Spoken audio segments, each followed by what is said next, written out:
Let's recall that on February 28 this year, the Supreme Court ruled that Governor Fubara's actions were unconstitutional and ordered immediate restoration of the State House of Assembly.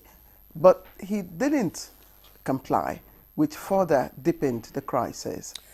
With governance practically at a standstill, with explosions rocking oil installations in the state, the president has now stepped in, invoking Section 305 of the 1999 Constitution to declare a state of emergency. This means Governor Fubara, his deputy, and all elected members of the House of Assembly are suspended for 6 months.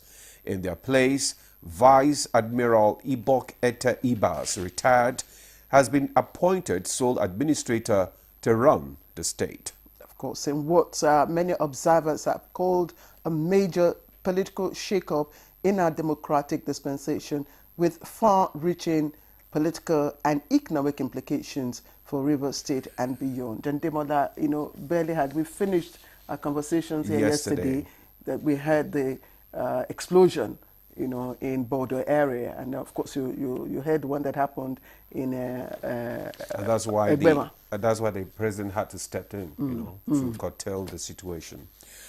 Absolutely. On the program today, we will take a closer look at how we got here, what this means for governance in the state, and the possible ripple effects on Nigeria's democracy.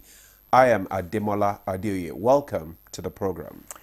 And I'm Claire Adelabu Abdul Razak. It's great to have you with us on the show. To be good to hear what analysts will have to say on the development in Rivers State today on the program. So we enjoy you to stay, of course, and don't change the channel. It's live on the network service of the NTA, and of course, Chukwudi Okude Ubaja will be joining us later for the newspaper review. But first, let's hear highlights of the morning news, and Comfort Amodo is with us this morning. Comfort, what have you got? Well, good morning. You and Ademola have started the story right on Good Morning Nigeria with President Bola Tinubu's declaration of a state of emergency in Rivers State, and that's due to the protracted political crisis and failure of the state's leadership to take necessary constitutional steps to address the situation. Well, President Tinubu, who announced this decision in a national broadcast, stated that the measure was in accordance with Section 305 of the 1999 Constitution, as amended, which empowers the president to intervene in cases where governance is threatened.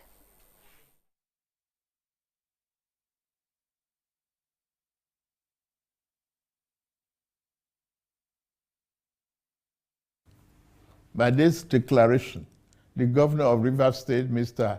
Siminalayi Fubara, his deputy, Mrs. Ngozi Odu, and all elected members of the House of Assembly state are hereby suspended for an initial period of 6 months. And the president has formally written the House of Representatives seeking approval of his decision to declare a state of emergency in Rivers State in line with Section 305 of the Constitution. Spokesman of the House of Representatives, Akin Rotimi, who disclosed this in response to media inquiries, says the National Assembly was duly consulted by President Tinubu in reaching the decision. And the House spokesman confirmed that the leadership of the National Assembly met with the President and the National Security Advisor ahead of the broadcast, alongside key security chiefs who were fully briefed on Mr. President's intentions, and all unanimously expressed their support. He says Mr. President's formal letter informing the House of Representatives of his decision and seeking approval in line with Section 305 of the Constitution has been transmitted and will be read during plenary this Wednesday, March 19, 2025, with further legislative action to be debated and decided on the floor. The government has moved Nigerians' flood response from reactive disease or disaster relief to proactive preparedness with the launch of the Anticipatory Action Task Force on Flood. Vice President Kashim Shettima gave this hint during a meeting of the task force at the presidential villa in Abuja. Climate change is for real, and there is an incestuous relationship between economy and ecology in the Sahelian zone. But the journey of 1,000 miles starts with a single step. This is the first time in the history of this nation that efforts are made for anticipatory action. Vice President Kashim Shettima says President Tinubu has proved his mettle as a courageous and decisive leader through bold and hard policies. The Vice President stated these when he received a delegation from the Harvard Kennedy School alumni on Nigeria-Ghana trek at the presidential villa. The Vice President said measures are being put in place to address the challenges caused by subsidy.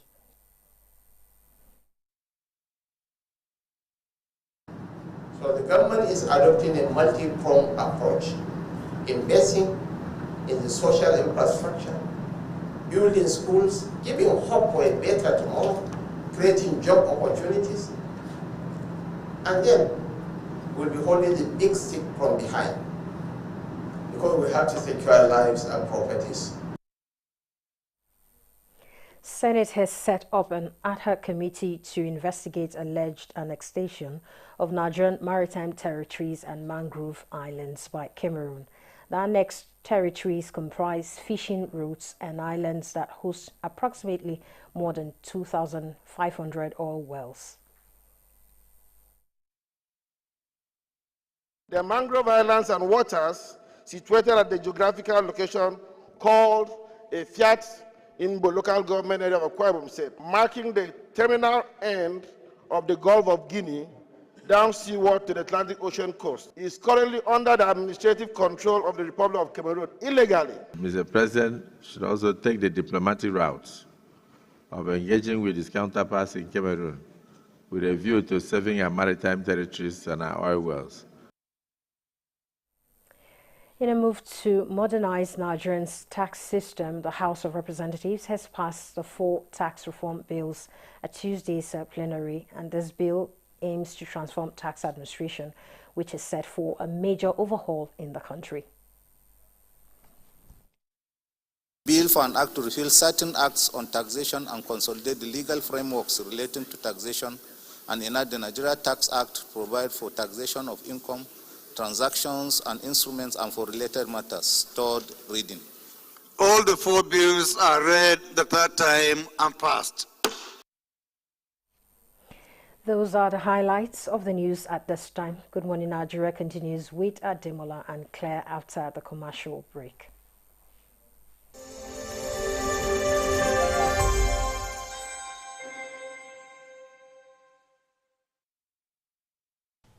I am Oluremi Tinubu, the global and national Stop TB champion. Many people have asked why I've chosen to champion the fight against a disease like tuberculosis.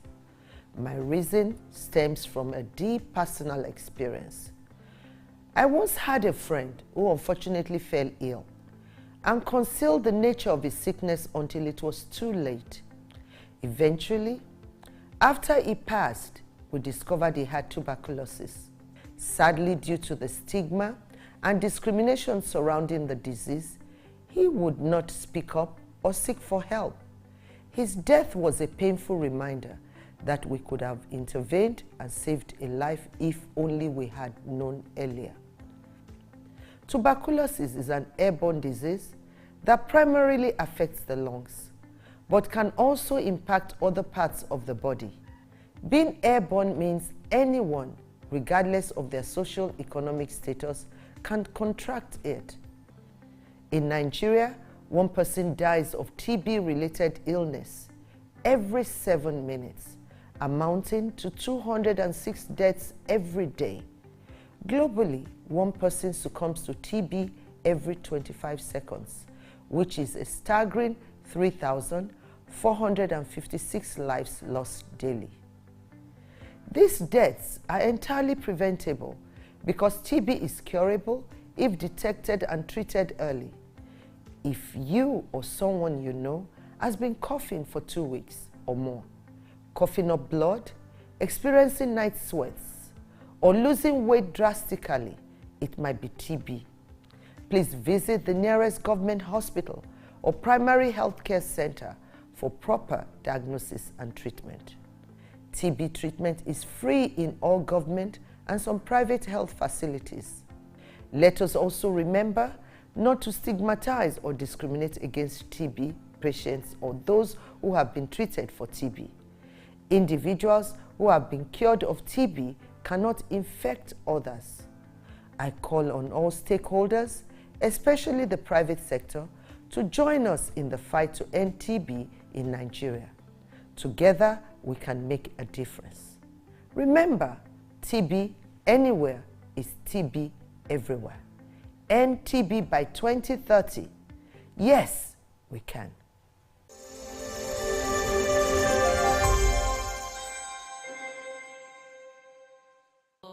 The holy month of Ramadan is here again, a month to submit to the will of Allah, a month to share, a month to care, and most importantly, a month of goodness. Start well and end well with the goodness of Peak Milk at Sahar and Iftar, and share the nourishing goodness of Peak Milk with everyone around you. Ramadan Kareem. Peak. Reach for your peak. In the heat of the summer, Okada seats feel like hot plates. How do I cope with this heat? And how do I cope with that bad odor? By staying 5 degrees cooler. Body odor is caused by germs, and on hot days, the sweating and the odor are more. That's why you need to get the new improved Dettol Cool soap, which offers up to 5 degrees instant cooling sensation and protects you from 99.9% odor-causing germs. The sport is very, very important to the special kid needs. Engaging in this kind of activities, moving the wheelchair with the strength, is a form of exercise to reduce that stiffness of the muscle. It makes them to be self-dependent, not depending. We should believe that there is ability in their disabilities.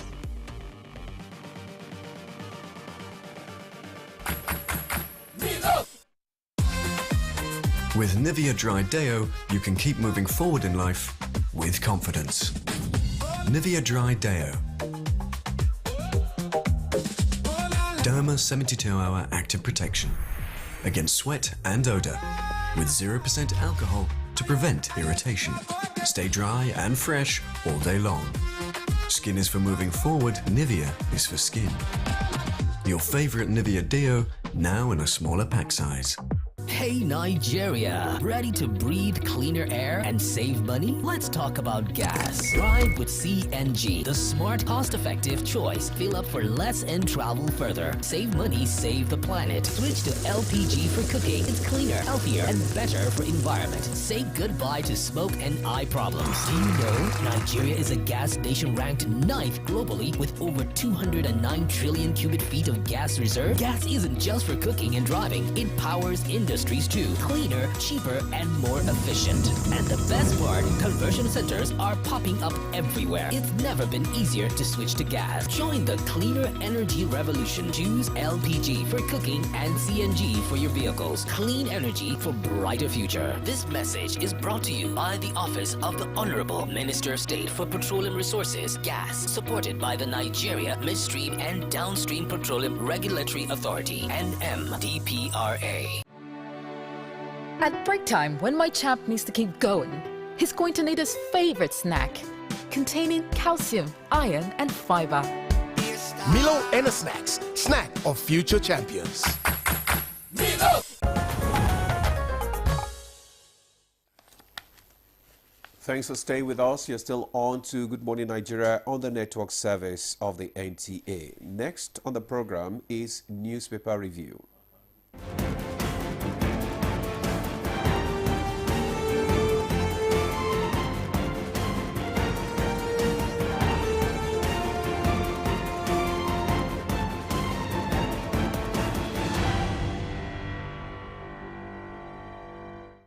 Welcome back to the program Good Morning Nigeria, and we have I have two papers.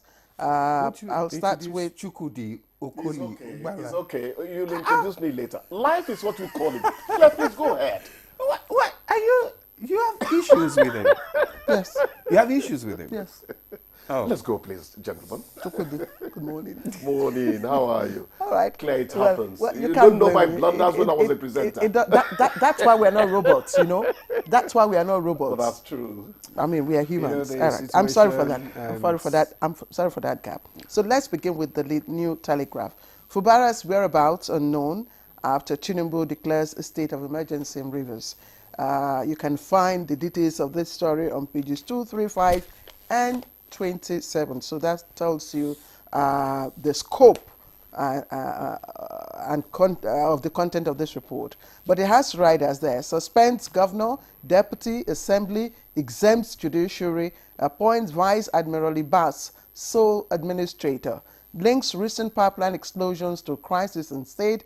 There's threatened anarchy in River State, says Ahamba, senior advocate of Nigeria, as Atiku accuses Tinubu of partisanship.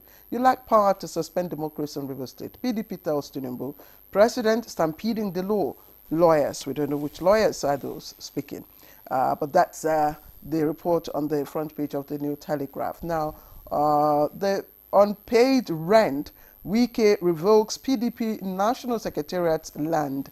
The writers say revocation attempt to stifle opposition, PDP, it's done in bad faith, says CP-PDP, as Rivers chapter threatens to expel Wike for alleged anti-party activities. Again, read up this story on pages 2, 4, 6, and 7. Senate probes Cameroon's alleged annexation of Nigerian territories, set to compel social media platforms to have local offices. And again, these stories you can find on pages 3 and 4. And I just quickly get the other paper that's with us this morning. That's the People's Daily.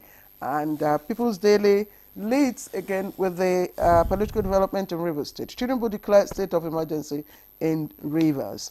Also trending just a little above below the nameplate, Wike revokes RFO of PDP National Secretariat in Abuja. Reps passed Tinubu's 4 tax reform bills.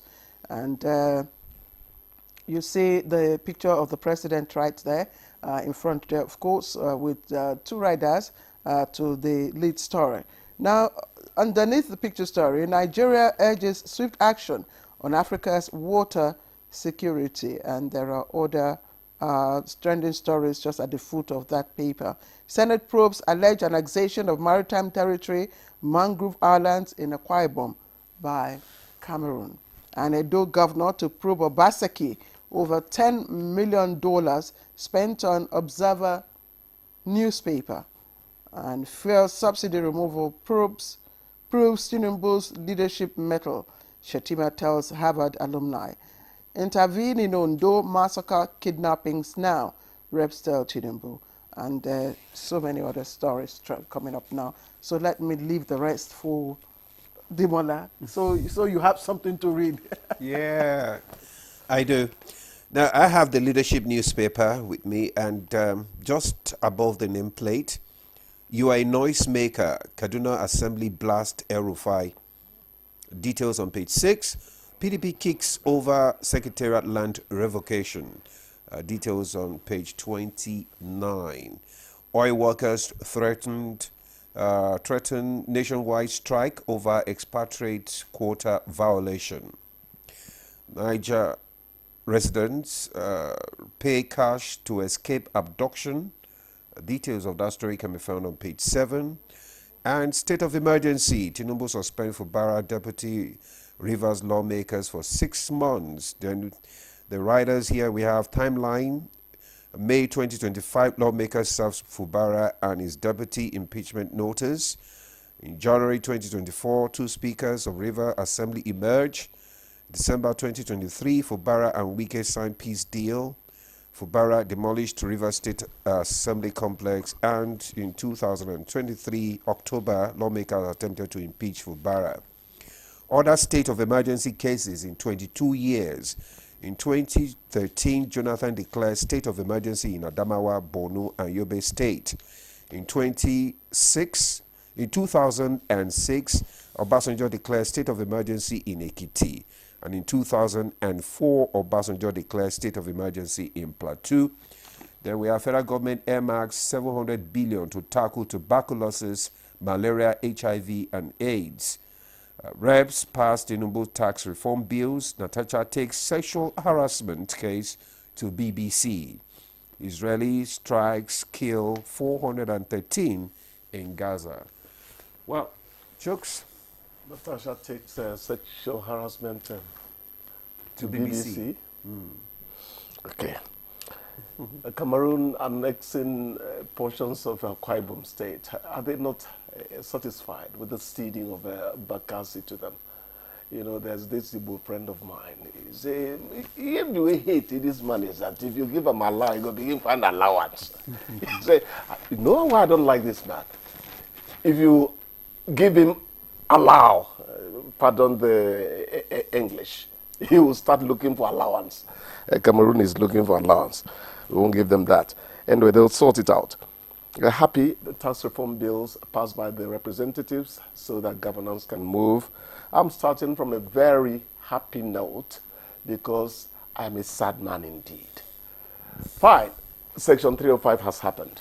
The debate is now open to everybody. Some are going to tell you Tinubu does not know what he's doing. Some are going to tell you the president, let them all have their say.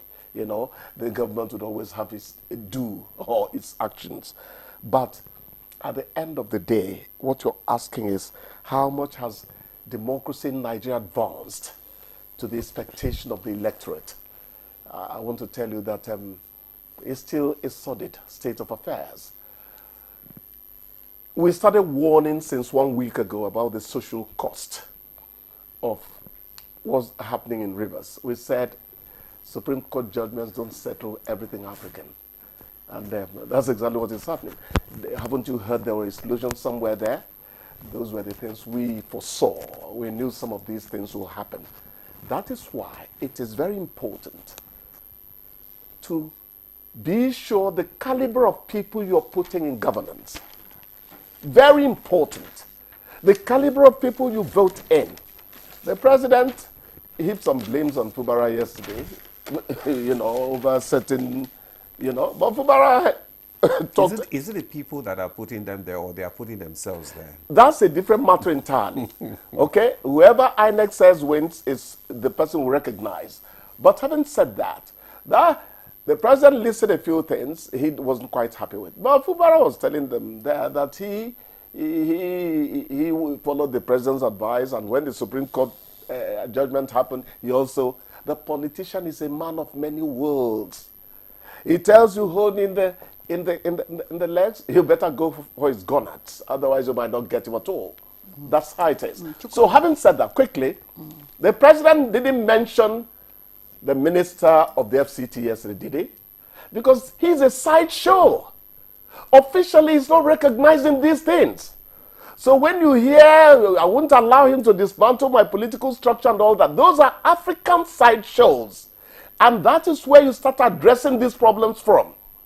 The president has exercised his powers as granted by 305.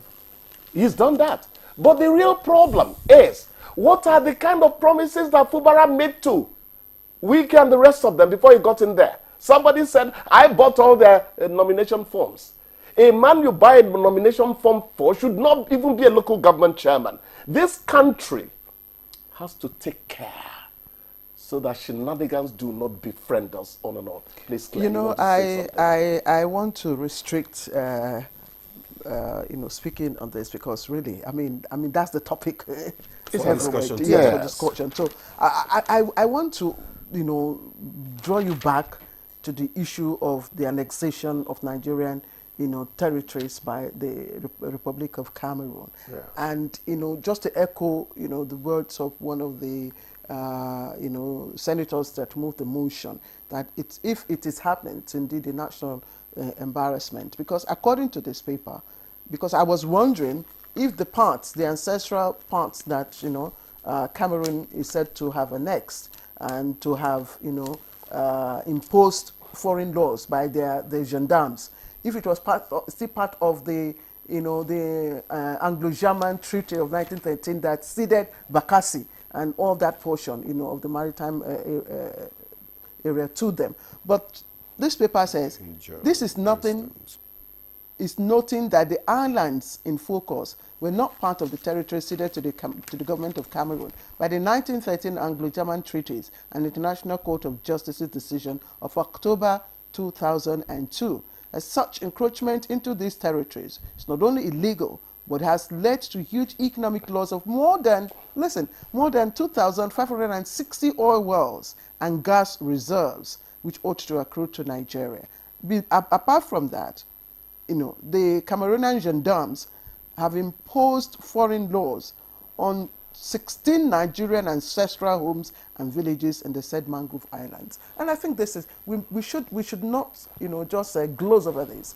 Obasanjo is not a coward by any measure, any stretch of the imagination at all. So when under him Bakassi went to these people, he had decided that that was the right thing to do. But you see, you tell people in life, don't push your luck too much.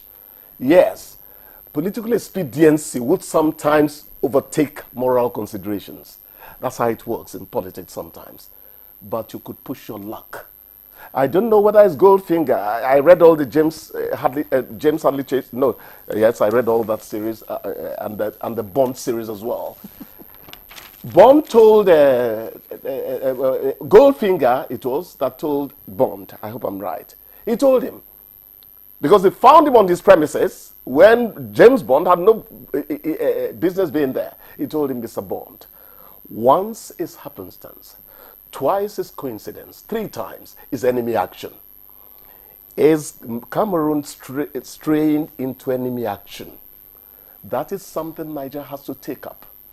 You must, you see, the letter he wrote to his son's teacher, I'm talking about Abraham Lincoln, about how to bring up his son whom he was teaching. He told him at a point to learn how to close his ears to a howling mob and to stand and fight if he thinks he's right. It happens in life. So is it time for Nigeria to tell Cameroon, look, you're overreaching yourselves? Well, folks, it's time for me to tell you that your time is up. Thank you so much for your review this morning. Thank you so much as well. All right. Thanks a lot. So we take a break now. Good Morning Nigeria continues. Stay with us.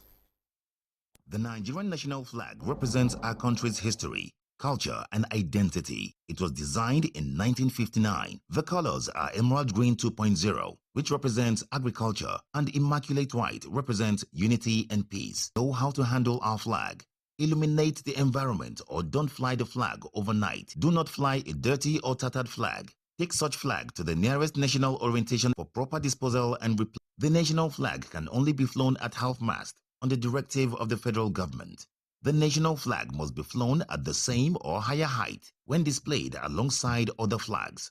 Don't burn or allow the national flag to fall on the ground. Do not print, decorate, modify, or insert the coat of arms on the flag. Our national heroes are not buried with the flag. They are honored by presenting it to their next of kin during interment. Respect our national flag. Be a real Nigerian.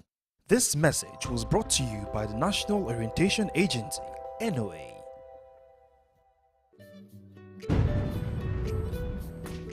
Bye, Mom. He's going to play in this weather. Why did you let him go? He might fall ill. And if he doesn't go out for practice, how will he win more trophies? To protect our family from illness-causing germs during the rainy season, we use Dettol soap every day. Dettol with Germ Defense gives you protection. Rainy season brings a lot of germs, and Dettol soap's Germ Defense protects you from up to 100 illness-causing germs. Dettol soap is endorsed by the Nigerian Medical Association. Be Dettol sure. The sport is very, very important to the special kid needs. Engaging in this kind of activities, moving the wheelchair with the strength, is a form of exercise to reduce that stiffness of the muscle. It makes them to be self-dependent, not depending. We should believe that there is ability in their disabilities.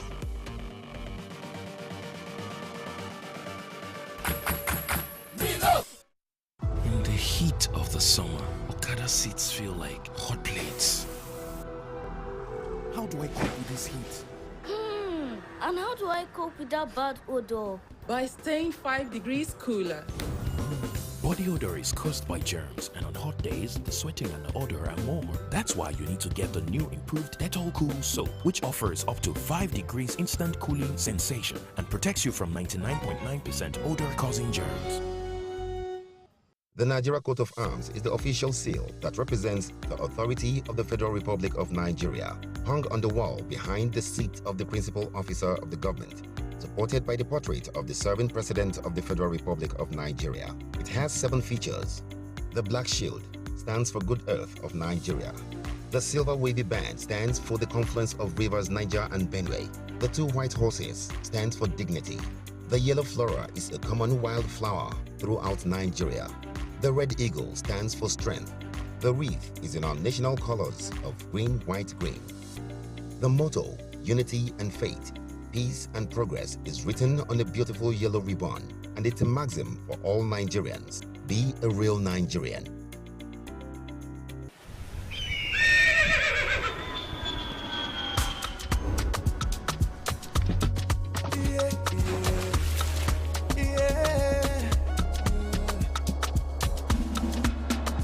From the Atlantic across the savannah to the Sahara, we rise, a land of the free, we know they tire. We dream great, our spirit is undying. Resilient, rooted like palm tree, we swear in color, with undying demand. We make solutions, we ignite passion, yeah.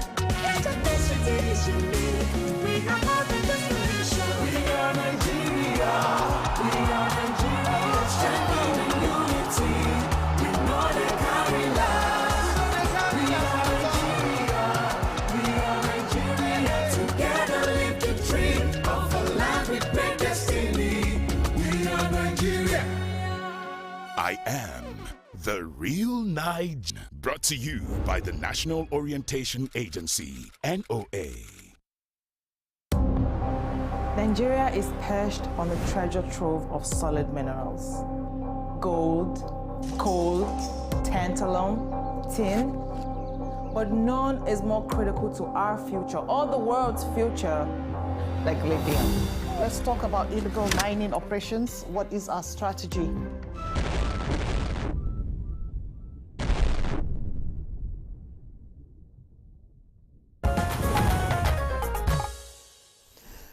All right, let's quickly delve into the crux of the matter that is reverberating all over the country as at today, the matter that concerns Rivers State and the future of Nigeria's democracy. Let's begin our conversation with a look at a background report that is put together by our correspondent, Ibrahim Danhamidu.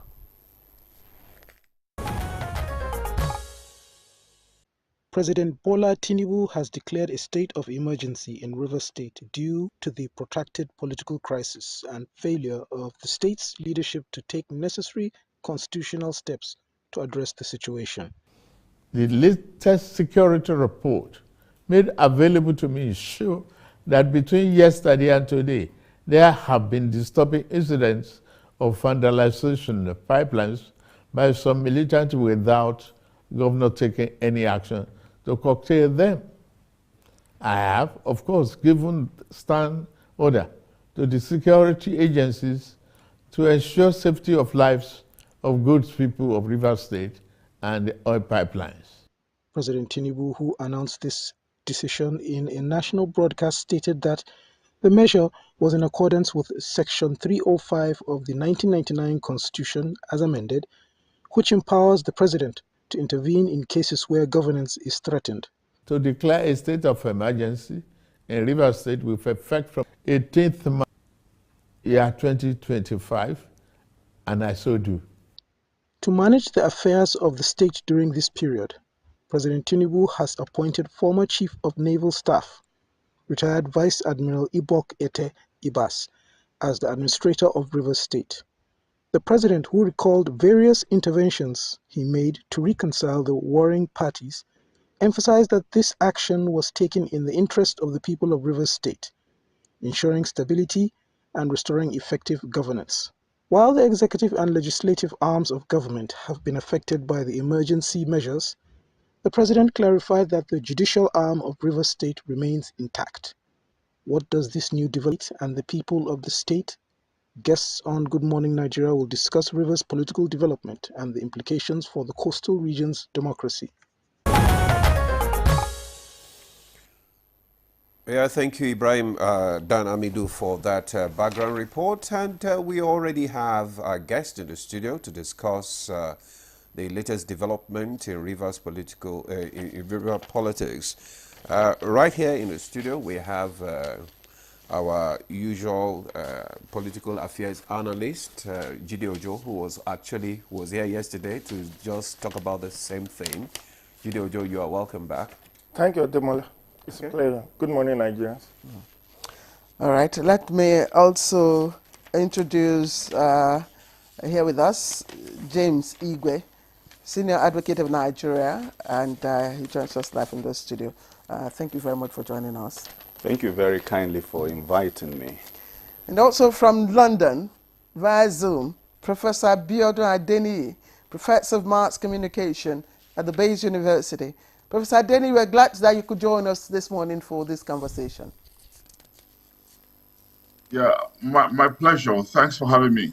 All right, let me start with Jide. Jide, you were here yesterday, and we had a very robust conversation. And of course, you all made your views known. Was this expected? Claire, nothing could be off the table when there is a political crisis. But I didn't quite expect the president at this stage of the crisis to wield the sledgehammer. I was on Radio Nigeria Network last Thursday, and we have this conversation, and somebody called in to say, oh, there should be state of emergency. I said, over what? We know the dramatics personnel, and I believe that dialogue was not exhausted. You have recalcitrant children. As a father, you don't disown them at the initial stage. What you do is to find out what exactly are issues in contention. Yes, the president weighed in December 2023.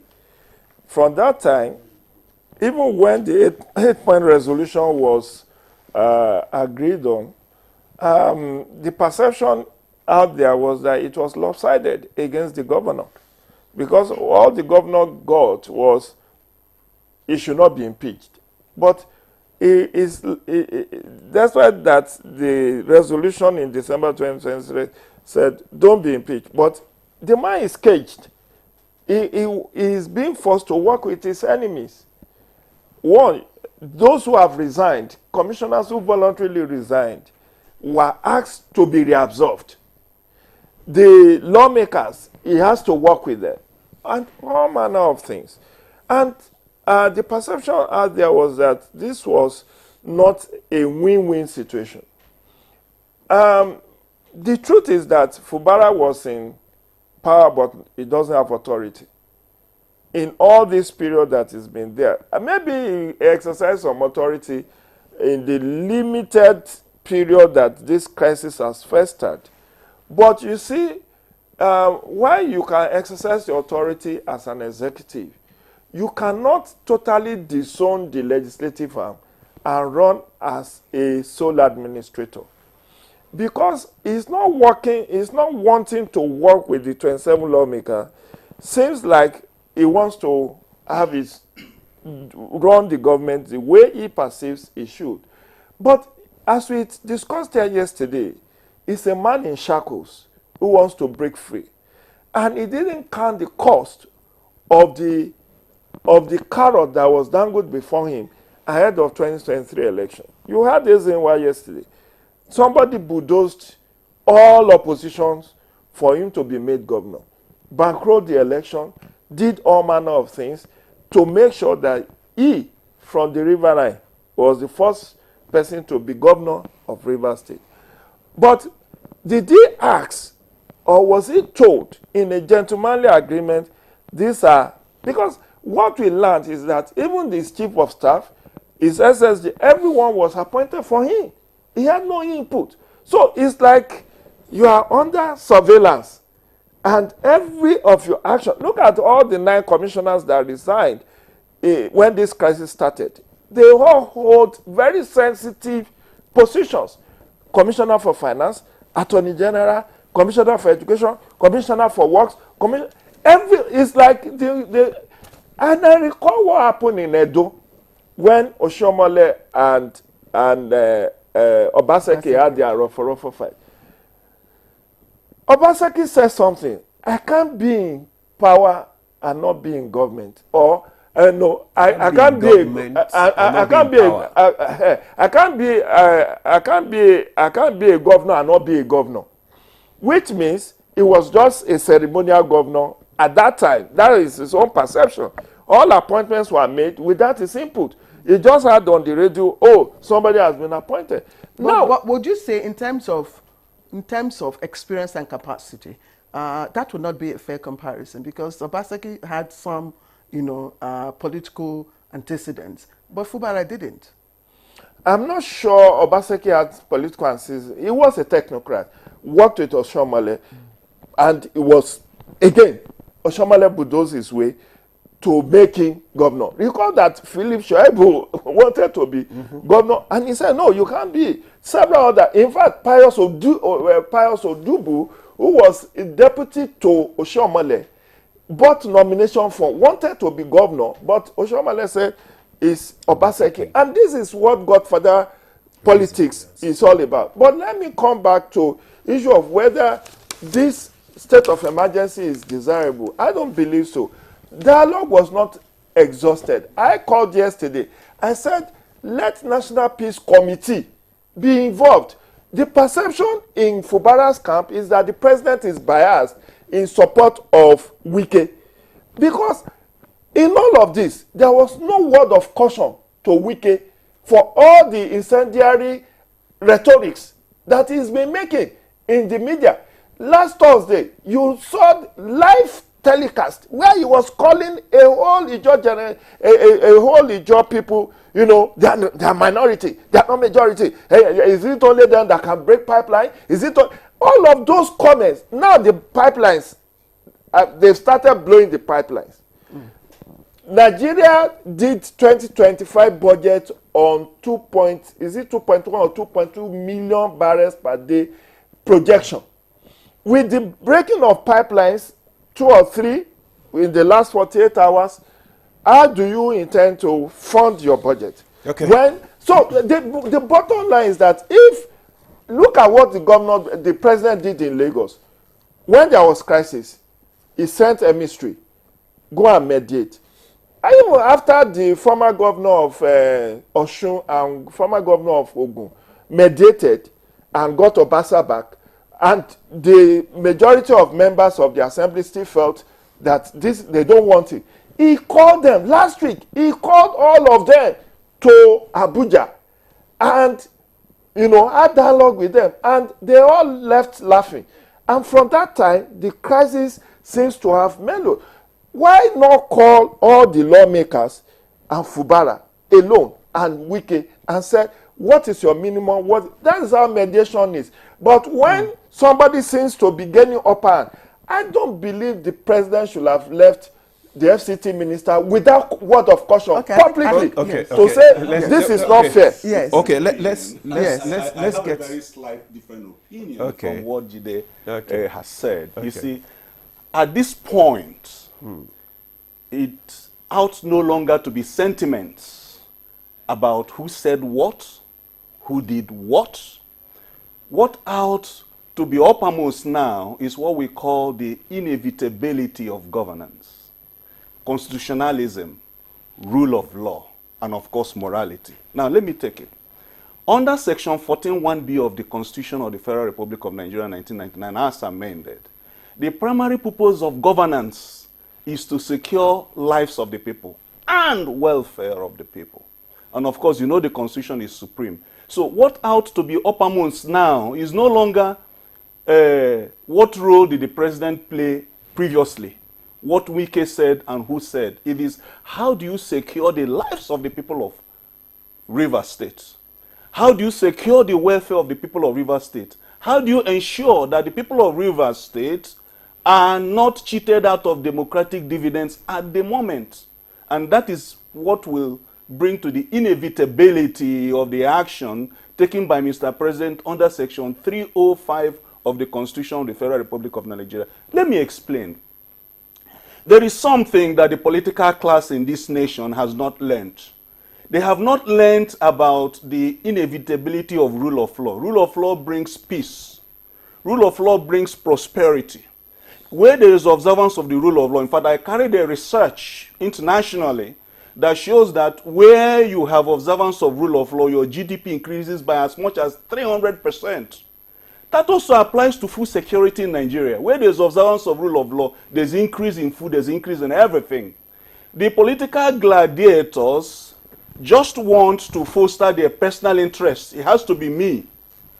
Now, how do you now localize the interests of the people to a fight between a godfather and a godson? That ought not to be in the first place. So we must have to be able to have a mechanism in place that the political class would learn their lesson. And I think this is a practical case to enable them begin to learn their lesson.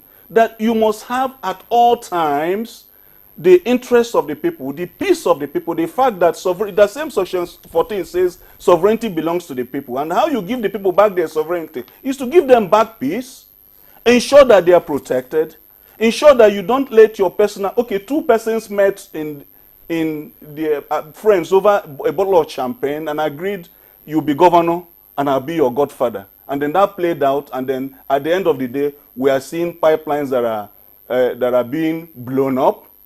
We are seeing imminent danger. And if you look at Section 3053, he listed the conditions under which the president can take that inevitable step. And if you look at Section 305 subsection 3, it says, if Nigeria is at war, the president can take that action. Now, or any part of Nigeria.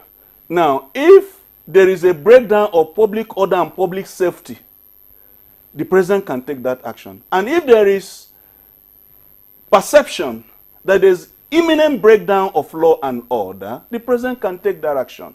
So do you think that section, subsection 3, again, actual or imminent danger of war, natural disaster, public disorder, are they visibly sufficient on ground in Rivers State to I think that ingredients of subsection C, D are present.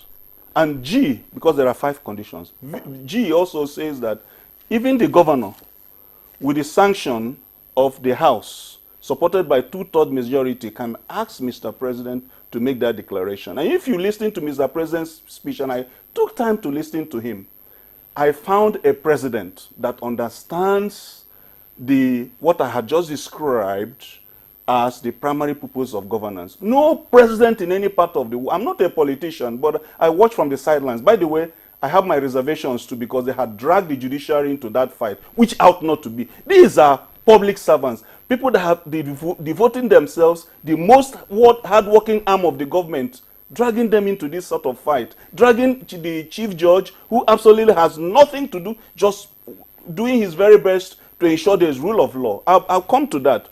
The ingredients are complete, my sister. The ingredients are complete. You see, the problem is that, like I said... Which of the ingredients? Ingredient C, where there's imminent danger. There's imminent breakdown of public order and public safety. 2 days ago, you heard about pipelines that were vandalized and blown up. Preceding that day, you had another one. Okay? And then, of course, look at it again. There's actually no government in Rivers State. What constitutes government under sections 4, 5, and 6 of the Constitution is a virile executive. Can you really say the past 2 years that the people of Rivers State have enjoyed virile executive administrative actions devoid of any rancor in an atmosphere that will enable them enjoy the dividends of democracy? You cannot say that. And then you have the legislature under Section 5 that makes the law. Can you really say that the people of Rivers State, the past almost 2 years, have enjoyed the virile legislature making law for the good and order governance of Rivers State? You can't really say that. Let's pause here a while. Thank you. And bring in Professor Adini, who is joining us via Zoom from UK. Prof, hopefully you have listened to both the Leonard Sake and Jide.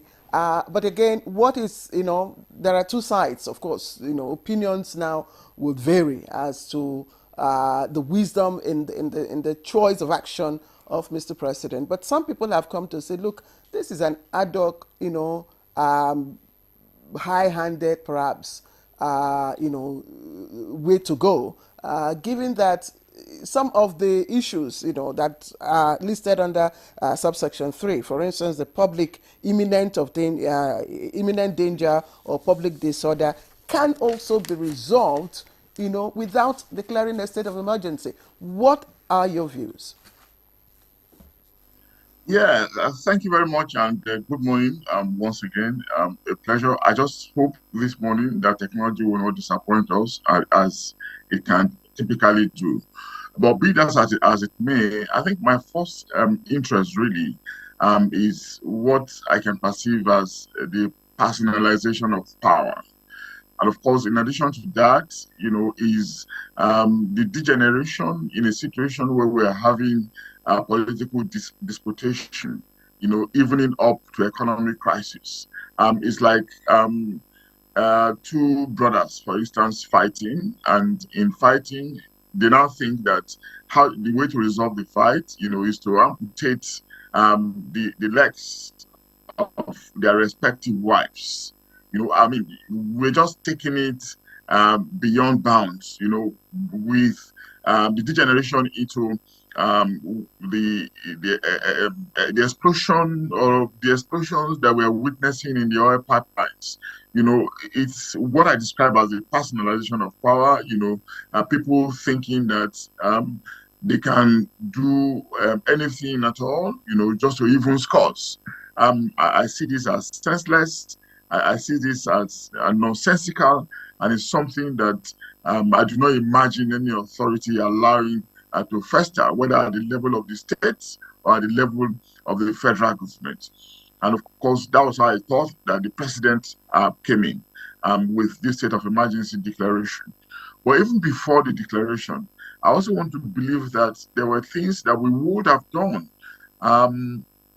Yes, it is a political crisis that degenerated, but political crises are also crises where humans are involved, where political interests are involved, where egos, and the prestiges of people are also involved. Why didn't you manage this very well? The personalities behind it. What was wrong with reining in on these fellows, on talking to them as the case could be, and of course getting them to do what they are supposed to do. They understand themselves better. They have been brothers, they have been friends, they have been compatriots and associates over the years. So if there are bust-ups in the circumstances that is leading to what we saw, it should have been better managed than I imagine. And of course, the fact that we couldn't manage it just tells us that we still have a part of the piece in our political jigsaw to fix, because egos are not cast in stone, and there are things that are flexible, adaptable, and adoptable. If we're not able to manage it, I dare say, it means we still have a lot of miles to cover. But I think, again, that I was not honestly expecting the state of emergency declaration, because I didn't believe that it had gotten up to that stage. We saw that there was a crisis there, and we knew those who were behind the crisis, and we also understood that it was not beyond us, to talk to only one or two persons, and that crisis will have been over. So why was it impossible for us to get those two people, into a closed door and get them to commit to some obligations, things that will eventually bring peace so that we'll not get to this level. It means a lot for Rivers to be in this kind of situation, considering the role it plays in the Nigeria's economy. And of course, apart from Lagos State, it probably has, the most vibrant GDP, where oil, our mainstay, is produced. And of course, if we're having this kind of instability, uncertainty, we know what it can do to capital flights, and the disturbance of economic activities against the background of government plan to grow the GDP up to 1 trillion at some point in the near future. And of course, the NBA is also planning to rebase the economy. All these things can come together, affecting us in the economic realm negatively. And that's why I thought it should have been managed on the first hand. But before then, it should not even have deteriorated. And of course, for those who are personalizing it, thinking that because as brothers we're disagreeing, instead of me ironing the issue with you, the next thing I need to do is to go for a wife. I think this is ultra biased, it is outrageous, and it is completely unacceptable. It should be discontinued, please. Thank you. Well, thank you, Professor Adeniyi, for your perspective. Okay, we'll get back to you, but let's come back to Jide. Yesterday, when the president was reading the speech, he said, apart from both the House and the governor, not being able to work together, that some militants had threatened fire and brimstone against their perceived enemy of the governor, who was, up till then, did not disown any of them. Do you think that, with that, and the issue of pipeline being blown up, now we have 3 cases right now, what do you think will happen? Exactly, my last word yesterday morning when we discussed this, clear you remember, was that when Malam Ahmed Sajo was saying Fubara will be impeached and nothing will happen, that it happened in Adamawa, nothing happened. I said no. The context is different. Mm-hmm. The environment is different. And I recall I said precisely that Rivers is the treasure base of Nigeria. That's what Professor Adeniyi just said now. You want the economy to grow into $1 billion or $1 trillion. You have a mainstay, which is petrol. This is why I said, with due respect to Mr. President, he should have cautioned the FCT minister. When the FCT minister was grandstanding last week and said, Fubara will be impeached and nothing will happen. He said, in fact, people were even saying, oh, maybe call the lawmakers to order. He said, I will not. Let them do their job. Heavens will not fall. See, when you have this kind of rhetorics, I'm a student of politics and conflict management. You don't exacerbate crisis by making unguarded statements. What led to the Rwandan genocide? Was it not rhetorics? Calling people cockroach? We will match them, we will kill them. Remember our former president, that was alleged to have said that baboons and monkeys will be soaked in blood. You need to guard your statement. If you are in crisis, and then you are calling bluff, nothing will happen. Nothing will happen. This guy will be removed. This boy. I mean, if I were to be the president, he's serving under you. You say, no. Even if not directly, there should have been a statement condemning. And that will have sent signal to the youth of the Niger Delta that, oh, the president is dispassionate. But for almost 1 week now, mob is the word. You never caution this man that this your rhetorics will get because when 2 elephants fight, who suffers? The grass. The grass. The ordinary people. I saw yesterday the mobilization of military. The entire River State will be militarized. There will most likely, if there is persistence of this blowing up of pipelines, there will be imposition of curfew. So ordinary citizens who are eking out a living, managing to survive on daily returns, maybe you are a Okada rider or you are a trader, then you say everybody must be indoor by 6 p.m. or by 7 p.m. Does that work for the ordinary citizen? Meanwhile, the dramatic personnel have accumulated sufficient wealth to even fly their entire family and themselves out of the country. So that's why I said it would have been better not to impose the state of emergency. As good and as appealing it may be, it's not going to resolve the matters. Because we have had militancy for a very long period. There was never state of emergency. Even when oil pipelines were routinely being vandalized, why was there no imposition of state of emergency? And then you remove the governor, you remove the deputy. Was the deputy complicit in this matter? Why was she removed? And meanwhile, look at the camp of the lawmakers. They want to impeach not just the governor, they want to impeach the deputy governor, they want the SSG removed. They said the SSG spent money without authorization. They are calling for the arrest of the Rivers State Independent Electoral Commission chairman, who is a judge, a retired judge. They are saying that the chief judge of Rivers forged certificates. So you want all of these people to be removed so that you can plant your own cronies who will obey you. That is not how to settle conflict. In conflict management, in mediation, you strive towards a win-win solution. Win-win solution here does not mean that you have wielded the sledgehammer.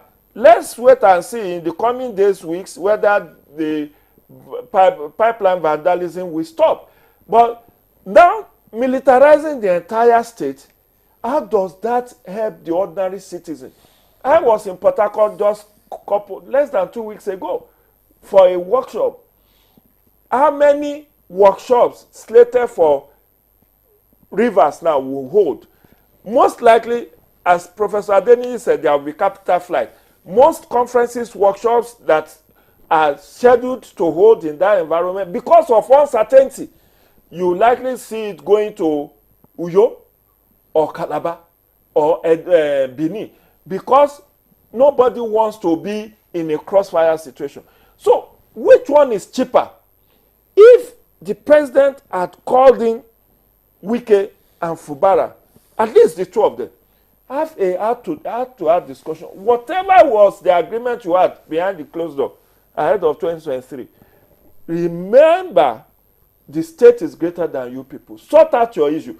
If you don't want Fubara to come back in 2027, next year there will be another primaries. Listen to this. Since you talked about intervention, because in the president's speech, he was quite passionate. He said, I'm also aware that, okay, let me take it from here. He said, I have made personal interventions between the contending parties for a peaceful resolution of the crisis, but my efforts have been largely ignored by the parties to the crisis. I am also aware that many well-meaning Nigerians, leaders of thought and patriotic groups, have also intervened at various times to the best of intentions to resolve the matter, but all their efforts were also to no avail. Still, I thank them. Now, this is the president who apparently have been pushed to the wall, and he had no choice. Yes, please.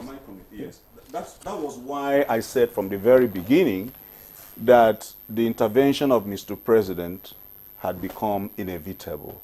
Inevitable in the circumstance that he had done what he needed to do as far as observers, as far as I'm concerned. He had called them previously, and then they entered into some memorandum of understanding, which both parties did not obey. And remember, we're in a federal system of government supported by the Constitution, which Section 1 says the Constitution is supreme. There's a limit to what Mr. President can do in foisting whatever that was agreed on these parties. Now, remember also, in addition to those efforts, Mr. President receives security reports on a daily basis or as the need would arise in the nation that ordinarily you and I do not see. So, he is in a better position as a managing director of a company, so to say, to take such a decision at a time like this. And remember also that the parties concerned had been in court since 2013. As a matter of... Sorry, since 2023, thank you very kindly. They had actually been in court. Before the Supreme Court judgment of 2 weeks ago, there was actually a case that was decided by the Federal High Court on the status of the legislature, which went to the Court of Appeal, where the Court of Appeal affirmed the decision of the Federal High Court, which went to the Supreme Court, where where one of the parties withdrew his appeal, and that was dismissed. So there's a position already of the law, and whatever the judges say are nothing more pretentious. This is why I speak to politicians about the necessity, imperative, obeying court judgments and obeying rule of law. Because if they had just simply obeyed the outcome of those decisions and then use it as a basis to say, the courts have decided, the president has suggested, let's sit down and make this thing work. And if you remove your pride, no matter who you are, and then sit on the conference table, there's nothing that, okay, one aspect that occurred to me as the scenario unfolded is that we need to have a viable system of conflict resolution in Nigeria. You have the Institute of Peace and Conflict Resolution. This incident should really tell the legislature to ensure that that institution has more money. Let them have the requisite resources to work with, and then give them more constitutional powers, some powers that will enable them wade into conflicts such as this. With the enormous research they would have garnered from both sides, be able to, for example, if Mr. President is calling for that kind of meeting, you would have an independent body that will furnish Mr. President researched materials on this conflict that will enable Mr. President to take an informed decision at this point. You see, most of the comments I read on the social media, on the newspapers, are born out of sentiments. Okay? Yes, morality is good, but morality and law are not the same. If you look at the state of the law, you would find that it's inevitable for Mr. President. In any event, under Section 306, remember the matter is still before the National Assembly, because, under Section 305, subsection 6, it says that if the National Assembly is in session, and they are in session now, and that if within 2 days that proclamation is made by Mr. President, the National Assembly fails to sanction it, both houses, both the Senate and the House of Representatives, sanction it by 2/3 majority, then it will fail. That's Section 305, subsection 6. So there's an opportunity, okay, for the National Assembly to consider what Mr. President has done, because then they will see the details and to either sanction it, and they are wise men. If they sanction the proclamation by Mr. President, we should not be saying it will not succeed. What we should be saying is that we should pray for Nigeria for it to succeed, for both sides to use the 6 months of suspension, because under Section 305(6), President can also revoke it at any time. You can say, I hereby have seen that the circumstances have changed. Both gladiators should sit back, okay, have a cooling off time, talk to themselves, and then come back with a viable method of ensuring peace and prosperity for the people of Rivers State. Let me ask you, Leonard Seekhouse. I was just trying to do a little bit of research. There have been a number of state of emergencies declared, 2006? Yes, since, this democratic dispensation in 1999. And in some of those, there were for issues of insecurity. But there were also those who, were, states where this state of emergency were declared. And in Plateau, for instance, and Ekiti, the governor was suspended and an administrator was appointed, but the legislature remained. Now, in Adamawa, Borno, and Yobe, the same thing, but this time, the governor, neither the governor nor the legislature, was suspended. I don't know, what does the Constitution really say? Has it been explicit on whether or not, that both the Rivers State House of Assembly and the legislature and the executive should be suspended, at the same time? Well, let me say that I agree with you, and you're perfectly right. Remember, the first one in 2006 was because of the ethno-religious crisis in Plateau State, where the then President Olusegun Obasanjo, Chief Olusegun Obasanjo, waded in and declared a state of emergency. Then the second time was in 2016, I believe, in Ekiti State, where Ayo Fayose, remember the impeachment of Ayo Fayose, which was really going really bad. Similar scenario like this, and Mr. President waded in and then suspended the governor and his deputy, and then allowed an administrator to govern the place for a while. And when it stabilized, the governor went back. Similarly, in Plateau State, when the situation stabilized, the governor went back. In Adamawa, it was because of Boko Haram.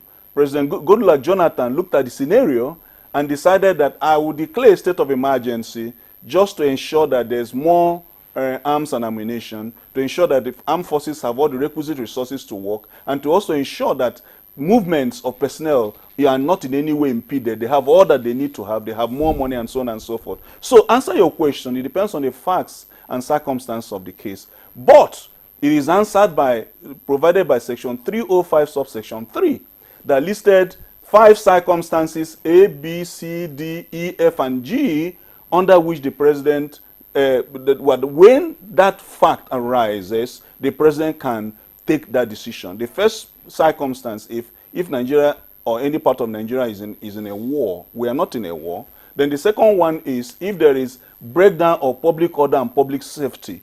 Okay, then the third one is if there is imminent breakdown of public order and public safety, which president in any part of the world would not say that there is likelihood of a breakdown of law and order when pipelines are being blown up. You see, I keep speaking to the conscience of politicians. Rule of law ought to be primal. You see, they swear to an oath of allegiance, and they hardly remember what they swore to defend and protect the Constitution of the Federal Republic of Nigeria. Defending and protecting the Constitution of the Federal Republic of Nigeria means you must at all times think about the people. When you think about the people, you don't take any action that will result in an inevitable circumstance where the peace and prosperity of the people are compromised. What has happened is that both sides had taken that extreme steps that now exposes the good people of Rivers State, that would depriving them the dividends of democracy that ought not to be. I am not looking at sentiments now, okay?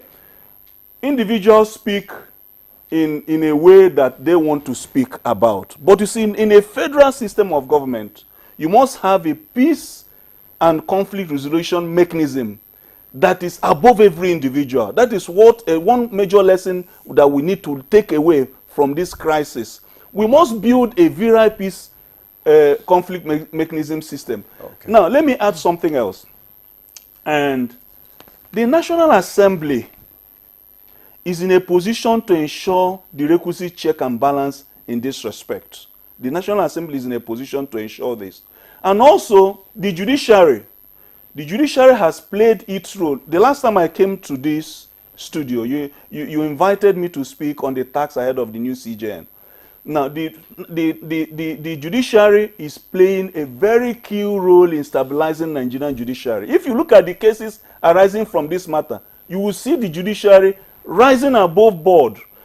People are criticizing the Supreme Court, and I don't know why they are doing that. Supreme Court merely affirmed the decisions that were already granted, that were already given before you came to court. Okay, all right, we'll come back to you. But let's move on now. Let's get to Professor Adeniyi. Professor Adeniyi, now we're trying to move forward, find a way forward to resolving this crisis. What do you think the two gladiators should do now that would enable the federal government to lift this state of emergency?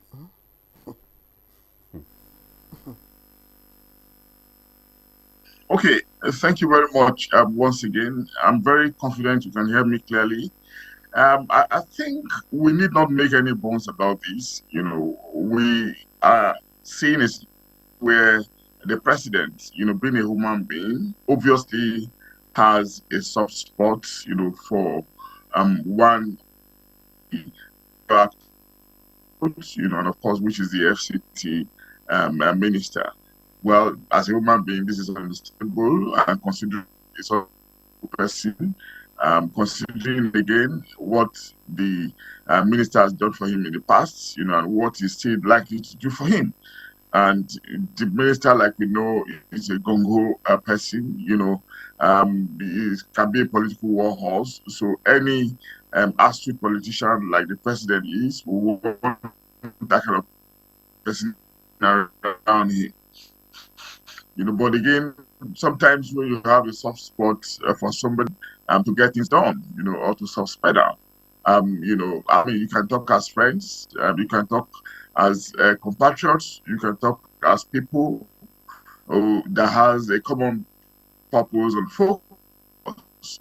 And of course, if you come in at that level, there can be understanding. So I expect really the president not to miss this part of the piece in the jigsaw. Very important, because the audience, the populace is also watching. The president does not want to be seen as being too one-sided. Again, that's on the one side. On the other side is for maybe those who think that they can hold the Nigeria's economy to ransom, to think again, because they're not just hurting the system, but they're also hurting themselves, and they're also hurting the people of Rivers State who are in the immediate environment. We are tending towards primitivism if we think that if we're disagreeing, then of course the other way, the thing we can do is to hurt ourselves at a place where we think it will pinch us most. That's primitive thinking, and I thought that the 21st century will have moved far away from that line of reasoning. And the elders of River State, I want to believe they did their best. They did their interventions the last time when the crisis was festering. But they too, with the greatest respect, apart from one or two persons, were obviously one-sided, siding with the one who they imagined was vulnerable. And because of that, it deepened the angst on the other side. I think they should be elevated, in the way they intervene. And how can they be elevated? By not looking at one side alone, by not necessarily promoting the cause of one side, realizing that the other side that they're probably ignoring, that they probably think is overbearing, it's also very potent and very influential in its own way. And this is what has probably led to the present condition that we're in. But overall, what I think we should be looking at is the bigger picture, really. The bigger picture of our economy, the bigger picture of our democracy, and the bigger picture of our politics, because I'm not sure that any one of us, can be celebratory if things continue to degenerate. And we know how their devilry, the fellows in the Niger Delta can be when it comes to being vociferous with destruction. They have told this part before. We do not want them to return to the Greeks, even though I'm not saying that we should placate or beg them, but I'm just saying that we should come to reason, because nothing can be better than logic and reason in the circumstances that we are in. And we are in a political environment.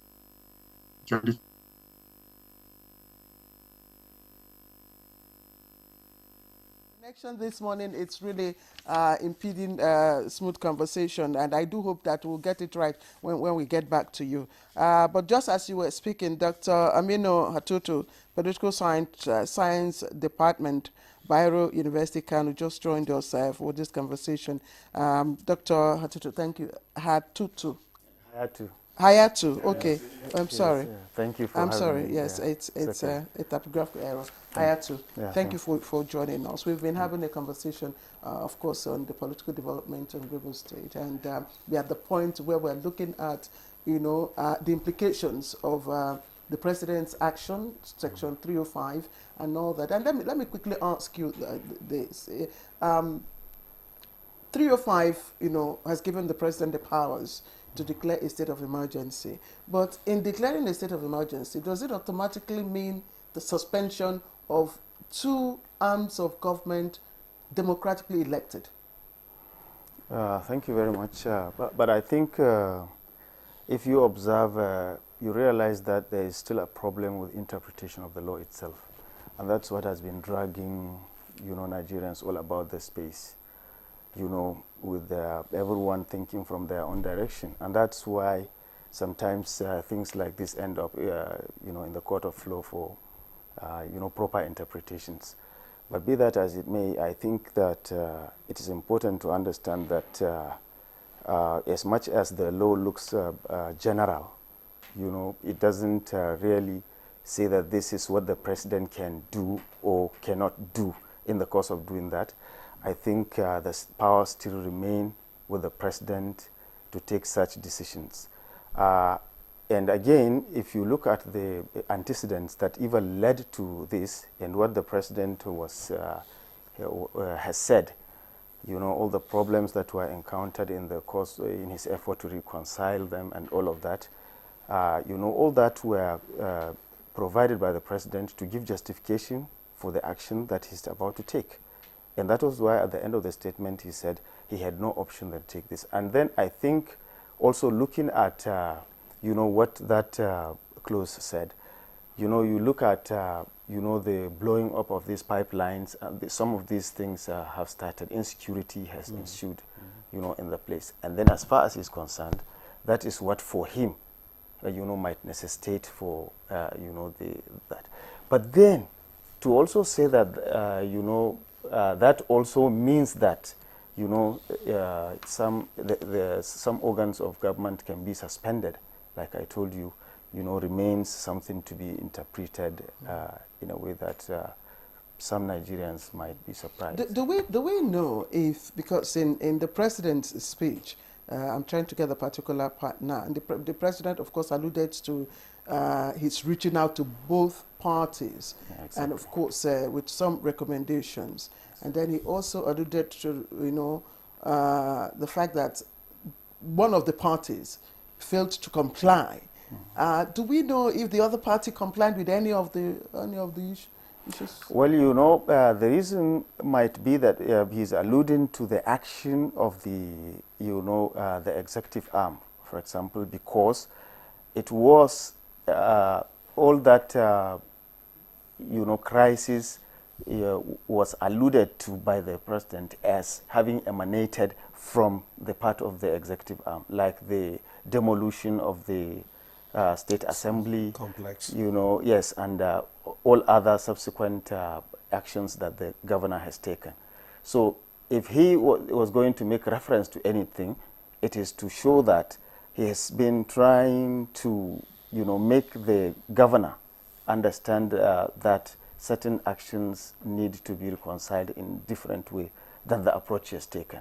Okay. And then that's why it keeps referring to, I cannot, speak for the president, but that's the implication of that statement, if you can interpret it in a way that it should be better understood. Okay. Dr. Hayatu, thank you very much for your perspective there. Let's come back to Jide now. I mean, we have talked about, the consequences of this declaration on the state governance and the people itself.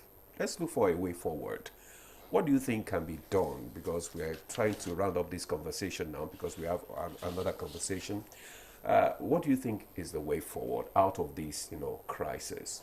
The way forward, simply, as I've suggested, is that while it is right for the president to have said he made several efforts and people have also made efforts, I would have loved a situation where the National Peace Committee, as an impartial arbiter in this matter, they should not just be doing peace accord ahead of every election. They can be brought in in these 6 months, it has happened. I do not see how the National Assembly will not affirm what the president has done. Yesterday, we read in the news that the president actually summoned the head of the National Assembly, both the president of the Senate and the speaker. So he must have briefed them. And whatever is going to happen today, which is the affirmation, is just going to be more or less, although two-thirds, people are saying that it might be difficult, but I don't see it not sailing through. But while it says true, and I like what the Lancet said, that yes, the president said 6 months. he can also issue another proclamation to say, in 1 month, I've seen you people demonstrating sufficient goodwill to have peace restored. So go back to your respective position. Do you think that is likely It's to happen? not impossible, but the possibility of that would be to now have an impartial arbiter. Professor Adeni says something which we should not miss, that the president seems to have a soft spot for one of the parties, for the reasons of what that party would do for him, either for next election or in terms of what he has done in the past. Assuming without conceding that that has already made Mr. President to be perceived as partial. So if you have a National Peace Committee, or it may be eminent Nigerians, it doesn't have to be National Peace. People like Chief Emeka Anyaoku is alive. People like General Yakubu Gowon is alive. People like Bishop Matthew Asakuka is alive. People like Abdul Salami Abubakar. You can have 4 or 5 of them. Summon the FCT minister, summon the governor, and said, now, this is crabism. Both of you are losing. Can you try and manage your ego and resolve in the best interest of the state? This can be handled, and I believe within weeks, not even months. Peace, because once you extract commitment on the part of the key dramatists personnel, they will tell their foot soldiers. You understand? It is easy for the president to blame the governor that he didn't rein in the militants who are doing pipeline. This happened as at yesterday morning. That's when the governor may not have even been briefed before that state of emergency came up. And who is actually the chief security officer? The governor that, you saw ahead of, in the part when this crisis was boiling last year. He even accused one of the policemen. He mentioned the name of a policeman that was trying to endanger his life. So, by and large, I think this cooling off period is to have a sober reflection, have an independent arbiter. I'm fully in support of what Lanet Six said, Institute of Peace and Conflict Resolution. It's being funded by the presidency. Let them do their job. Find international national mediators, people, eminent Nigerians with unblemished character. I do not support what some of our leaders have done in this conflict. I don't have full facts, but there was news report about a former president encouraging the governor to be his own man, to rise up to the situation. That is not the way to go. The way to go is to say, this is a crisis. How do we resolve in the best interest of the people of the state who has been suffering governance deficiency? Because with one arm not working, they have not passed law in the last 2 years. They have not. The local governance system has broken down. The Supreme Court has said the newly elected local government officials. So now there could not be another election because there is a sole administrator who may not want to prioritize the organization of another local government. So you have another tier of government badly affected. There will be no proper governance at that tier of government. The 2 arm of government out of 3 has been suspended. So it's a collateral damage. Jide, in fact, I was going to ask you for the far... Yes, so just for far-reaching implications, economic and otherwise. You have just hinted at it. When we come back, I would like you to speak further on that. Let's take a short break. We'll be right back. Our major currency unit is the Naira, while the minor unit is the Kobo. They are both in notes and coins. The Naira is more than just a medium of exchange. It bears the images of our heroes. So, stop abusing the Naira. It is a criminal offense to spray the Naira at events. Stop stepping on the Naira. It's not your enemy. Do not squeeze, ruffle, or write on the Naira. Handling the Naira with dirty or oily hands can deface the Naira. Love the Naira as you love yourself. Be a real Nigerian. Do not abuse the Naira.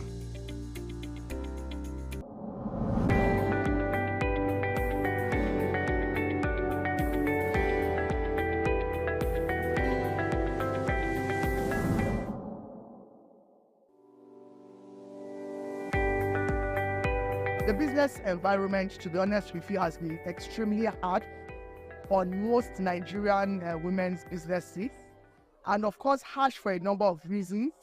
There is no way you would increase or move subsidy and increase the price of fuel that it doesn't have the counter effect. It has been very challenging for so many women. I know that a lot of them have cried in one way or the other to us to find ways of intervening, but that is not to say that it is all doom and gloom. We will still have a few percentage of women that are thriving in this economy, but we hope that we'll be able to get a larger percentage. One of the things I've seen with even our local purchases now is that people are buying more made in Nigerian options of food, of clothing, and so on and so forth than the imported. So that again is helping some of our industries thrive. Surprisingly, the telecommunications is still doing well, and the reason is very simple. A lot of people are going for online options of skills in terms of training, communications, even remote working. And so you will see that people that provide services around those areas also thrive. But I think at the end of the day, it's about partnerships, collaboration, and influencing power from especially the private sector and even the public sector. But we really need the public sector to drive a number of things, especially policies, because the public sector has the national spread above even whatever we can do in our own small way. What has happened over the years is that even the government, for example, is being pulled from different angles by all these stakeholders. We need to harness ourselves to have strategic focus areas, and we should all be moving in the same direction, not using a competitive approach, but a collaborative approach. Secondly, in collaboration, we need to move with large clusters of decision makers. Instead of, the process of reaching out to individuals is painstakingly long and it takes time. And so we need to engage these stakeholders on a larger platform. I think it's very important to identify where you can get help in your own little way. And one of the things I've realized is that when you operate in silo, it is difficult for you to lift yourself out of the situation. Identify ways you can do what you are doing in a simpler way.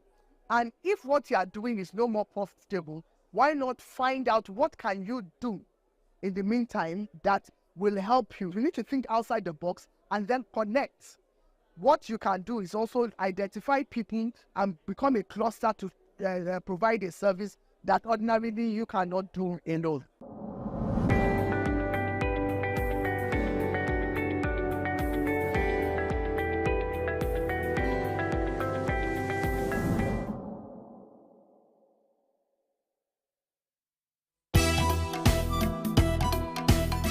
Welcome to Silver Oasis. Silver Oasis, a TV series dedicated to aging and older persons in Nigeria. Be part of this series and discover the transformative programs crafted to give a new lease of life to our senior citizens, courtesy of the National Senior Citizen Center. The National Senior Citizen Center is the oasis for the senior citizens. For thought-provoking discussions on aging, geriatric social care, and issues that matter most to our senior citizens. Silver Oasis. Silver Oasis. Silver Oasis. Tune in to Silver Oasis on the network service of the NTA every Saturday at 10:05 p.m.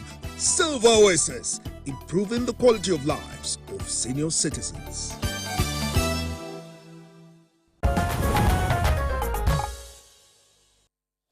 All right, welcome back to the program, and of course we are winding down our conversation, but of course not before we get, perspectives on probably amicable solution.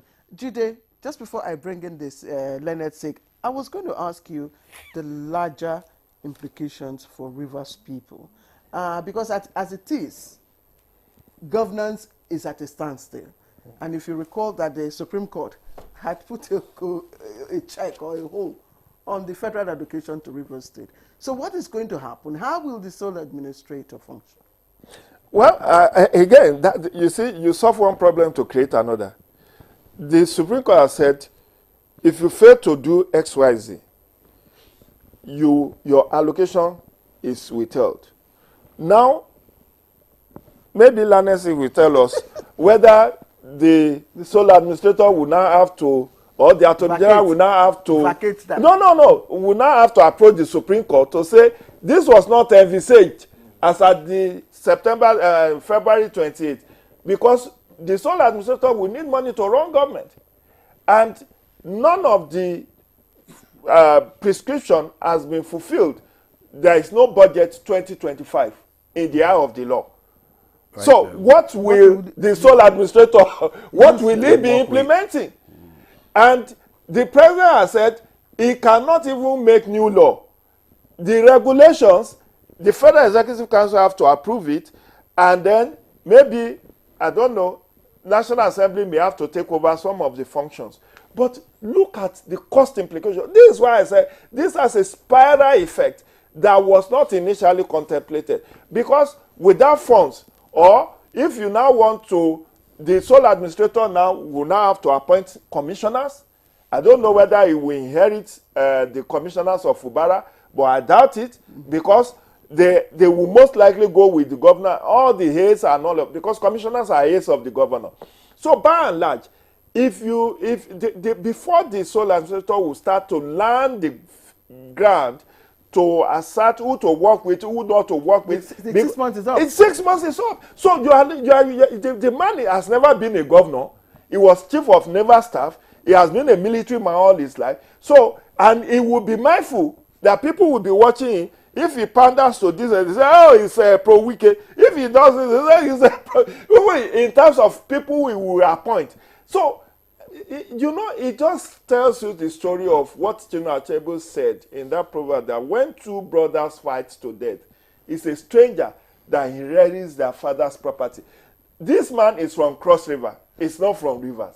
So, but to now have to go to, because I don't know what budget he will be implementing or how he will be running the governance, but look at the wider implication. Capital flight.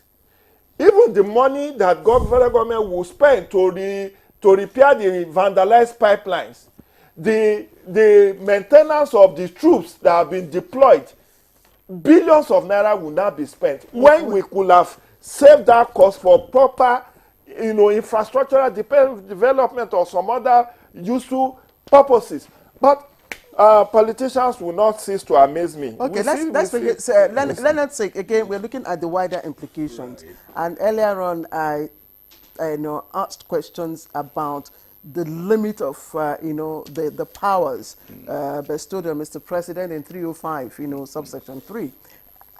I'm wondering, does this not create another room for litigations and all that? I mean, if the president, the constitution is not explicit on, the extent to which Mr. President can apply the state of, Now, this is how the law works. Yes.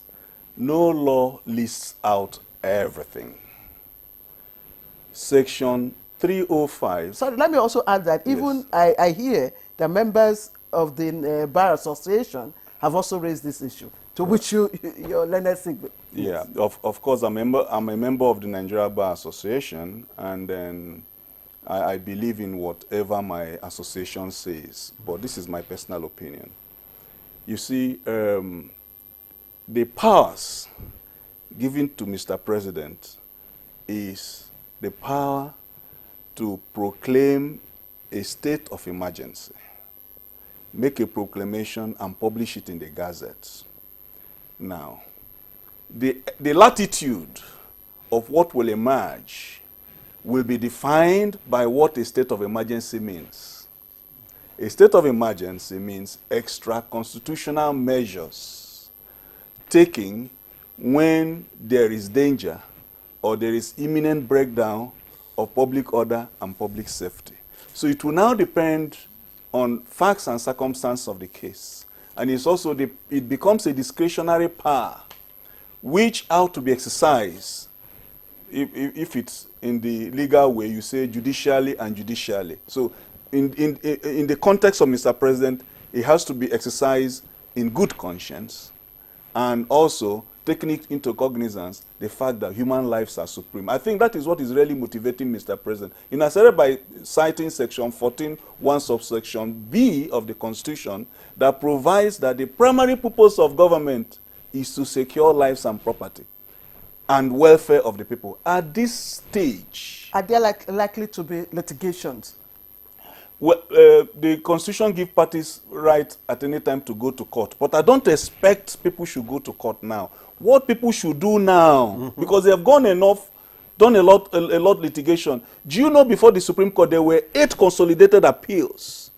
Before then, there were already cases that have been decided by Federal High Court, Court of Appeal, and Supreme Court on the same issue. Concerning Rivers. Concerning Rivers, what I expect now is peace. What I expect now is effective peace mechanism. What I expect now is leave the judiciary alone, let them do their job. Do not drag them. Politicians look at the judges as a way like a towel to clean your hands. That ought not to be. They are hardworking. In fact, the most hardworking branch of the government. Yes, I think leave them to do their work. Dr. Ayato, this is just a challenge to the law of the land, and I'm saying this because we seem to be going to court all the time on many cases because of this lack of explicit interpretation that the land is still talked about. And I think it's high time that we realize that our political culture, has its own, spatial outlook, that we need to do things that will solve our problems, because these laws are not God sent.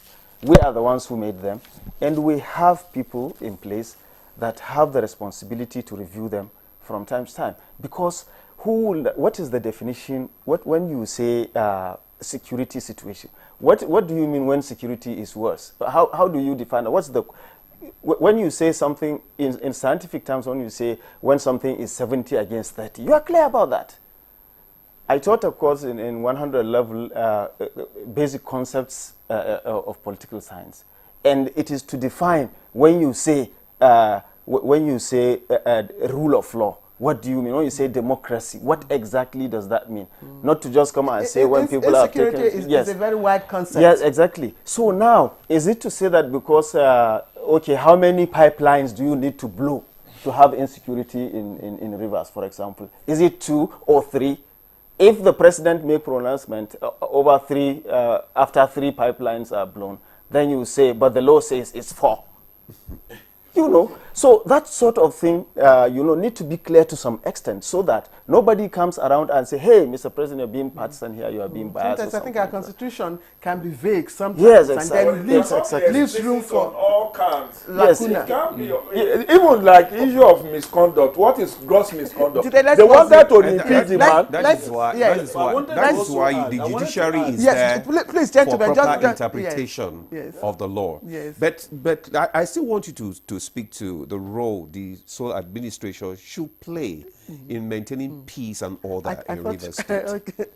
Because outside, like Jide said, all this political quagmire now is beclouding everything to the extent that you hardly even find explanation to many of the things that have happened or that are likely to happen. But, under normal circumstances, the sole administrator should play the role in which the process will be managed, transparent, in the absence of elected officials. Okay. With all the conditions of service that are laid before him. And this is very simple. But you have a problem when you talk about where does he source funding from? Who funds him? If the funding is coming from the president, on what basis? If it has to be gotten from the state, based on the allocation and approval by the state assembly, has it taken place before his institution took place? So these questions, only if answered, could clearly position the administrator to do what they are supposed to do. So in the absence, normally in administration, when you have absence of these conditions that will provide for effective governance, all that the administrator will be doing is to symbolize administration, but without necessarily, implementing, actions that will provide progress and development in the place. Yes, Dr. Hayato, thank you. Let's bring Professor Adeniyi. Professor Adeniyi, 6 months, literally speaking, is just a blink of an eye, and that's the length of time that the sole administrator, in the initial stage, has to govern Rivers State, ensure there is peace, restore the warring parties and all that. And I'm just wondering, is that a tall tough, or has this whole brouhaha just started?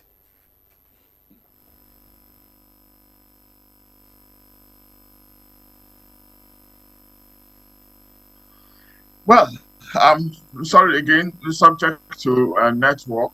I'm not sure it's a route we want to go. Really, it is an aberration, and of course, it's not something we need in the dispensation that we're in.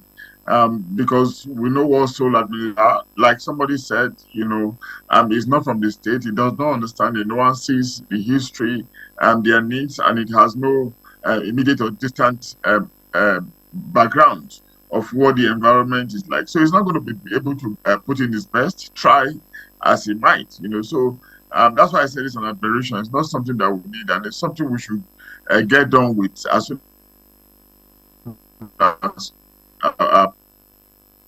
possible, so that the man can use the door.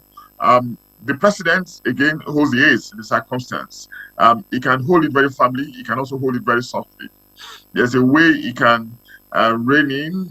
He can call the warring parties to the table and bring them to have understanding and resolve this matter.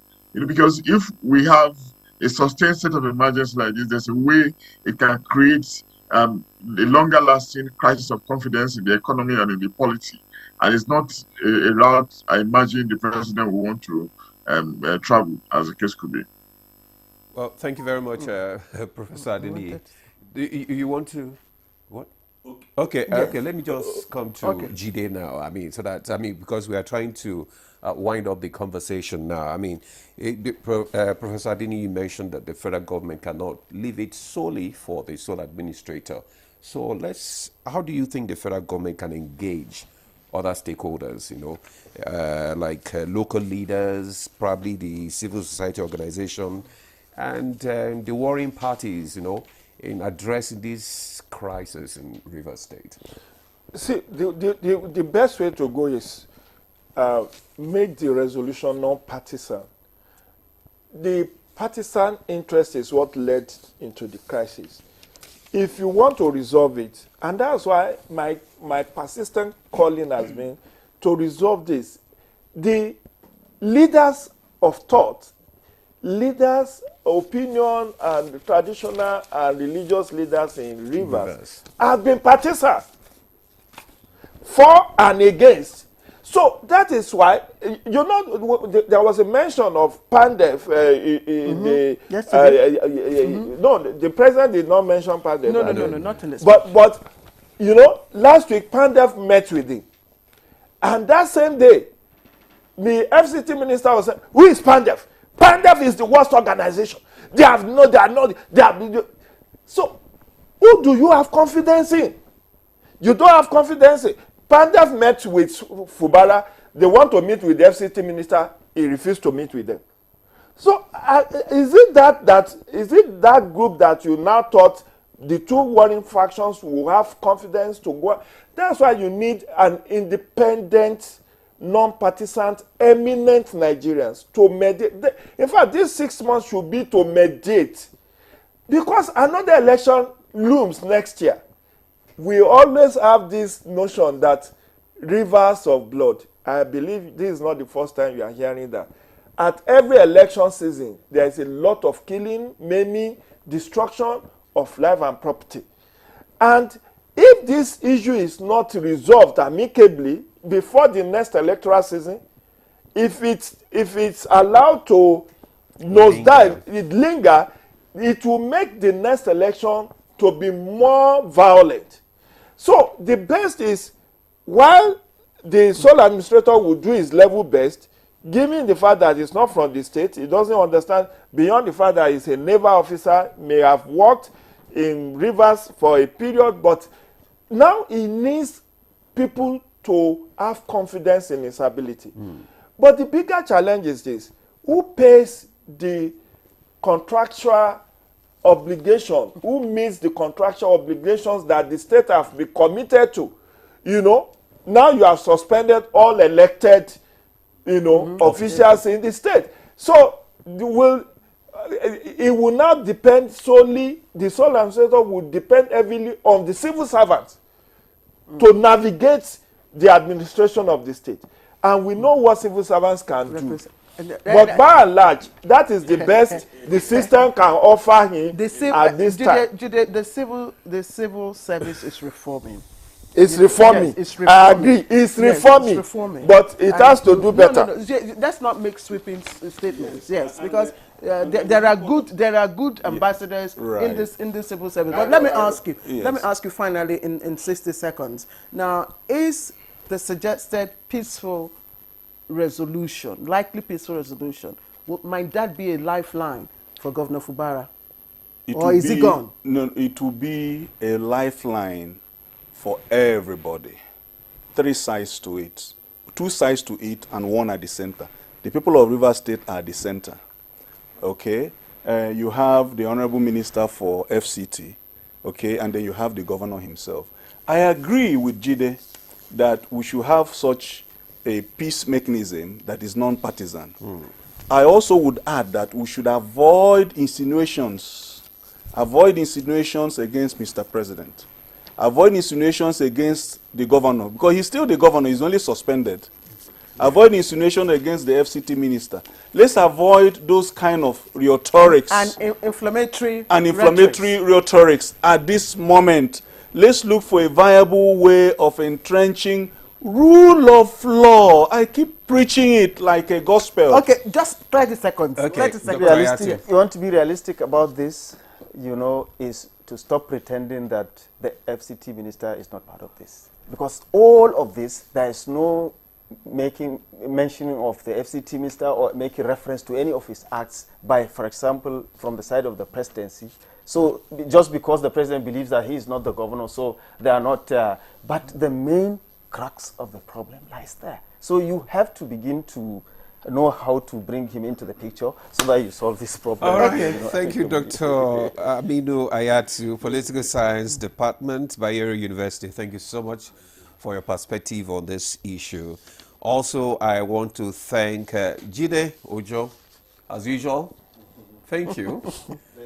It's my pleasure. Very combative. This. Yes. You took it out of my mouth. That's right, right? Yes. It's out. Okay. All right. James Igwe, SAN, legal practitioner, thank you so much for your contribution as well. Thank you. May God bless Nigeria. Professor It's always yours for a greater Nigeria. Amen. And also our Zoom guest, Professor Abiodun Adeni, Professor of Mass Communication Based University. Thank you so much for joining us. You said we shouldn't Thank you. My pleasure. Thank you. All right. That's Good Morning Nigeria for today. Thanks for staying with us. I am Ademola Adeoye. And I'm Claire Adelabu Abdul Razak. I'll see you tomorrow. Bye-bye.